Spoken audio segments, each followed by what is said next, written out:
Everyone, today we will discuss about absorption of lipids. The product of this fat digestion needs to enter into the circulation for usage by the cells around the body. The mixed micelles approach the brush border membrane of intestinal mucosal cells. This is the brush border membrane. Mixed micelles approaches the brush border membrane of intestinal mucosal cells. These mixed micelles, these act as carriers of lipid monomers like fatty acids, monoacylglycerol, cholesterol, lysophospholipid, then vitamin A, D, E and K. And the luminal surface of this enterocyte is covered by a water layer. It is covered by a water layer. The luminal surface of enterocyte is covered by a water layer that is known as unstirred water layer. Unstirred water layer. And this water layer acts as a potential barrier for intestinal absorption. It acts as a potential barrier for the intestinal absorption. And this water barrier is overcome by the mixed micelles that are made up of bile salts and products of lipid digestion.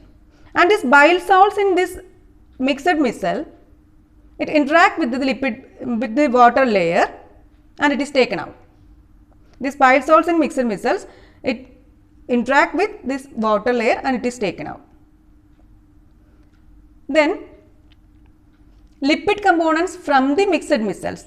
These lipid components, long chain fatty acids, 2-monoacylglycerol, cholesterol, lysophospholipids, these are absorbed into the mucosal cells of jejunum and ileum. This is by simple diffusion. Simple diffusion. Then a transmembrane protein that is known as NPC1L1.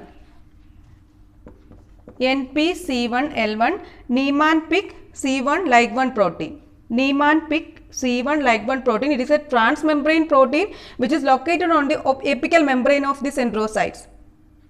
And this transmembrane protein, it functions as a sterol transporter. Sterol transporter, and it helps in intestinal cholesterol absorption. And it also counterbalances the hepatobiliary cholesterol excretion. It is a transmembrane protein which is located on the apical membrane of this enterocytes. This transmembrane protein, that is NPC1L1, it acts as a sterol transporter and it helps in intestinal cholesterol absorption and also counterbalances hepatobiliary cholesterol excretion. Then this glycerol and short chain and medium chain fatty acids, these are directly absorbed from the mucosal cells or from the intestinal lumen into the portal circulation and taken to liver for further utilization. Then within the intestinal epithelium, 1-monoacylglycerol. 1-monoacylglycerol, these are hydrolyzed to fatty acids and glycerol. 1-monoacylglycerol, these are hydrolyzed to fatty acids and glycerol. Then after absorption, these fatty acids and 2-monoacylglycerol, these are converted to triacylglycerol. That means after diffusion into this smooth endoplasmic reticulum, these fatty acids undergo activation and it forms fatty acyl-CoA.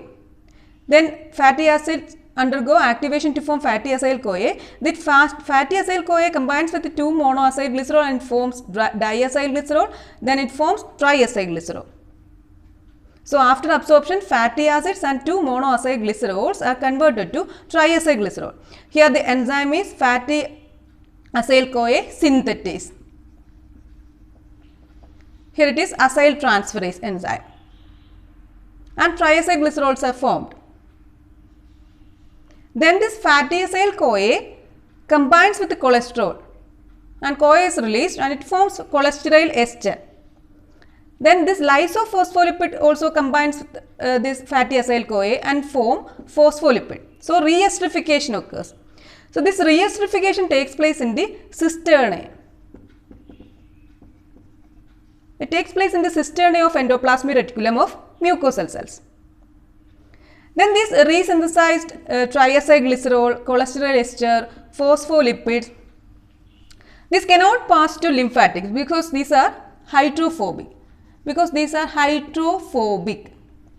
This resynthesized triacylglycerol, cholesterol ester and phospholipids are hydrophobic. So they cannot pass to lymphatics. So these are transported from the mucosal cells into the lymph in the form of lipoprotein complexes called chylomicrons. These are transported from the mucosal cells into the lymphatics through lipoprotein complexes, that is known as chylomicrons.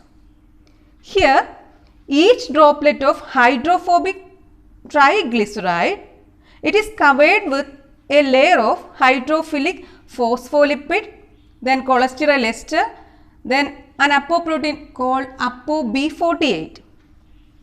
So addition of these polar ions make it relatively soluble and hydrophilic. So these chylomicrons are the particles for the transport of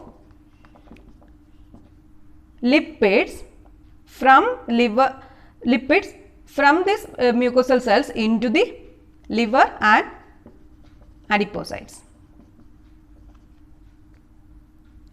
So this hydrophobic triglyceride, it is covered with a layer of hydrophilic triglycerides are hydrophobic. It is covered with hydrophilic phospholipid, cholesterol ester, and then an apoprotein called ApoB48. Then it forms chylomicrons. These chylomicrons act as the particles for the transport of lipids to liver and adipocytes. And these chylomicrons are composed of